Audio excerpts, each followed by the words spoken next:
కొంచెం చచ్చిపోండి మావయ్య గారు. చచ్చిపోనా? ఇప్పుడే చచ్చిపోండి. చచ్చిపోనన్నా, మీకు తెలియకుండానే మీ ప్రాణం పోయేలా చేస్తామండి.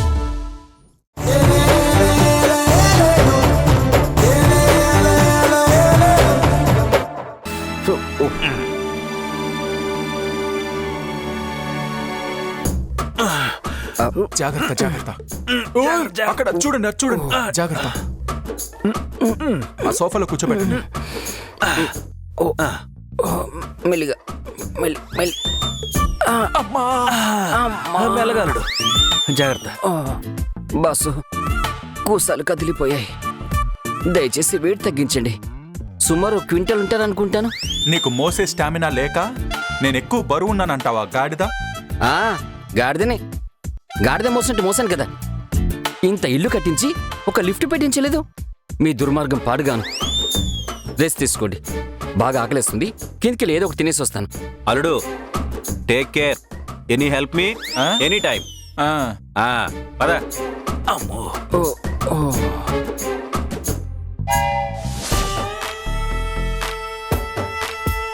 అమ్మో.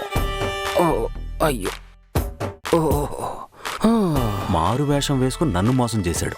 చిచి, హనీమూన్ వరకు కలలు కన్నాను. ఈ నికృష్టుడితోటి వీడి కాళ్ళు చేతులు విరిచేయాలి.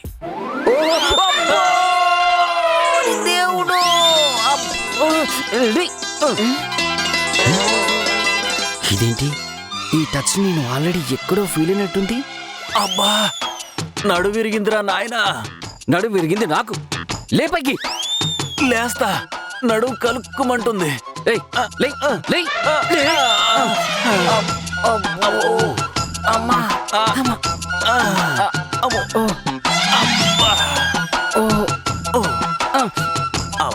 అదే అలా మీద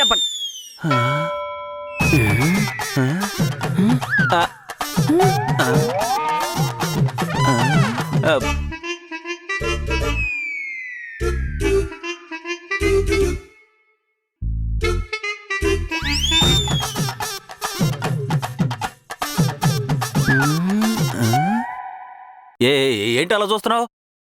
మిమ్మల్ని ఎక్కడో చూశాను. వీడికి అనుమానం వచ్చేసినట్టుంది.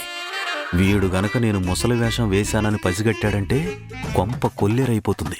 నేను ముసలి వేషం వేసుకుని అక్కడికి ఎందుకు వచ్చానని ఆరా తీస్తే గుట్టు రట్టయిపోయే ప్రమాదం ఉంది.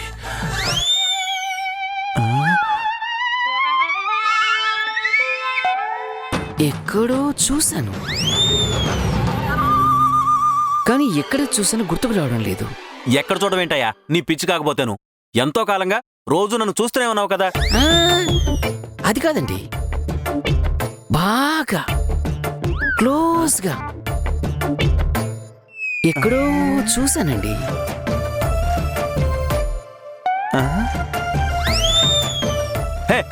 అలా చూడకాయ, చిరాగ్గా ఉంది.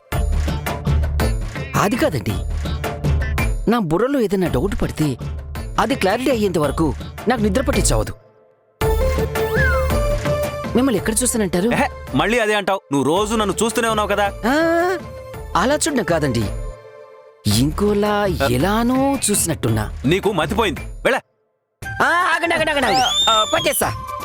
నువ్వు పట్టుకుంది నా చెయ్యి. వదిలే. చెయ్యి పట్టడం కాదు, గుర్తు పట్టా. చచ్చాన్రా దేవుడా. నేను జనరల్గా ఈ మగ పురుగులను పెద్దగా పట్టించుకోనండి. మీకి గడ్డం ఎప్పుడూ ఉంటుందా? అసలు నేను పుట్టడమే గడ్డంతో పుట్టానయ్యా. అయినా గడ్డాలను మగాళ్ళు అంతా ఒకేలా ఉంటారు. కన్ఫ్యూజ్ అవుకో. లేదండి, I saw somewhere this bloody face. ఇదిగో, నీకు బుర్ర సరిగ్గా పనిచేస్తున్నట్లేదు. వెళ్ళి రెస్ట్ తీసుకో. ఈ డౌట్ తీరకపోతే నాకు నిద్ర పట్టించావదండి. I can't. ఈ ఫేస్ ని ఎక్కడో చూశాను. ఇక చూడు. మాయల పక్కిలా ఇలా మాయమైపోయాడేంటి? Silly fellow. ఎక్కడో ఈ ఫేస్ ని చూశానే.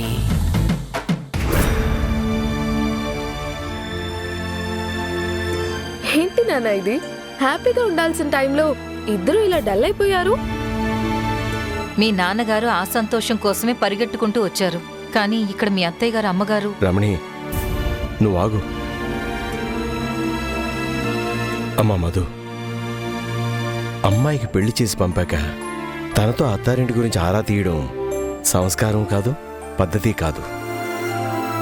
కానీ కొన్ని విషయాలు అడిగి తెలుసుకోవడంలో తప్పు లేదనుకుంటాను. అడిగి తెలుసుకోవడానికి ఇప్పుడేం సమస్యలున్నాయి నానా? లేవని నువ్వంటున్నావే గాని పరిస్థితులు అలా కనిపించడం లేదు కదమ్మా. ఇప్పుడేమైంది నానా? ఏం జరుగుతుందో చెప్పమనే నిన్ను అడుగుతున్నావే. ఆ పెద్ద ఆవిడ మనసులో ఏదో పెట్టేసుకుంది. ముందు మాకు పెద్దగా అనిపించలేదు, కానీ నిన్ను అల్లుణ్ణి ఇంటికి తీసుకెళ్లిన రోజు నుంచి ఈ రోజు దాకా ఆవిడ మాటల్ని ప్రవర్తనని గమనిస్తూనే ఉన్నాం. మీ అత్తయ్య మామయ్యలతో సమస్య ఏం లేదు, కానీ పెద్దావిడ మాత్రం ప్రతి సందర్భంలో ఏదో ఒక మాట అంటూనే ఉంది. మీరింటికొచ్చినప్పుడేమో చిరుగు పొరుగు ఉన్నారని కూడా ఆలోచించకుండా చిన్న ఫ్యాన్ విషయంలోనే ఎన్నో మాటలంది.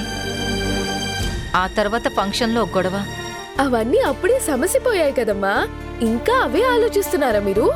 సమసిపోయాయని నువ్వంటున్నావమ్మా, కానీ పెద్దావిడి మాటల్లో జరిగిపోయిన దాని గురించి కూడా నిన్ను నిందిస్తుంది కదా.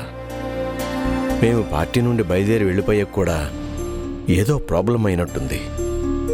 ఆ విషయం కూడా నువ్వు మాతో చెప్పలేదు. అదేం లేదు నాన్నా. శృతి విషయంలో నేనే చిన్న మిస్అండర్స్టాండింగ్ చేసుకున్నాను. తనకి ఫ్రెండ్స్ సర్కిల్ ఎక్కువ.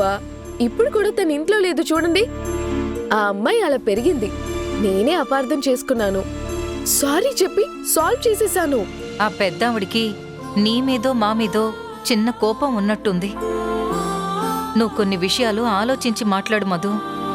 అలాగే అమ్మా, మీరివన్నీ బుర్రలోంచి తీసేయండి. తల్లిదండ్రులుగా మేము నీ అంత తేలిగ్గా తీసుకోలేం కదమ్మా. మా భయాలు మాకుంటాయి. ఇంట్లో ఏదైనా ప్రాబ్లం ఉంటే చెప్పు, మేము మాట్లాడి సర్ది చెప్తాం. అయ్యో నానా, మీరు కంగారులో చాలా ఎక్కువ ఆలోచిస్తున్నారు.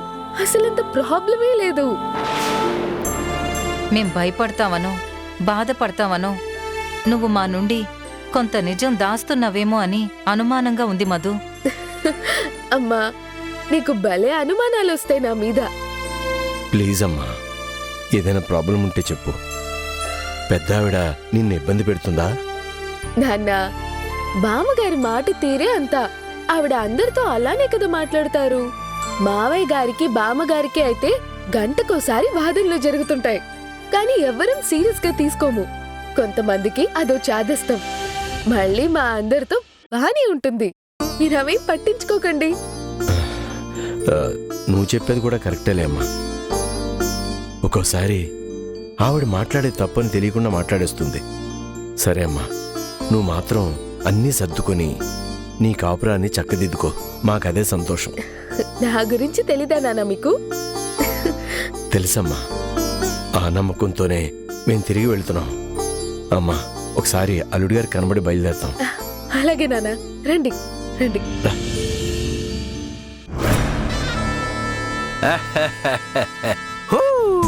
చూసావాక, ఇన్నాళ్ళు నన్ను ఒక బుర్ర తక్కువ వెదవగాను పనికి మాలిన వాడిలాగాను ట్రీట్ చేశారు కదా. నేనేంటో నా ప్రతాపమేంటో ఇప్పుడు చూశారు కదా. నెత్తి మీద జుట్టు చూసి బుర్రని, ఆగిపోయిన వాచ్ని చూసి టైంని ఎప్పుడు అంచనా వేయకూడదు. నన్ను ఇన్నాళ్ళు చాలా తక్కువగా అంచనా వేశారు. తాడి తన్నేవాడుంటే వాడి తల తన్నేవాడు ఉంటాడు అనడానికి నాలాంటి వాడే బెస్ట్ ఎగ్జాంపుల్ అక్క. పోన్లేరా, ఇన్నాళ్ళకైనా నువ్వేంటో నిరూపించుకున్నావు.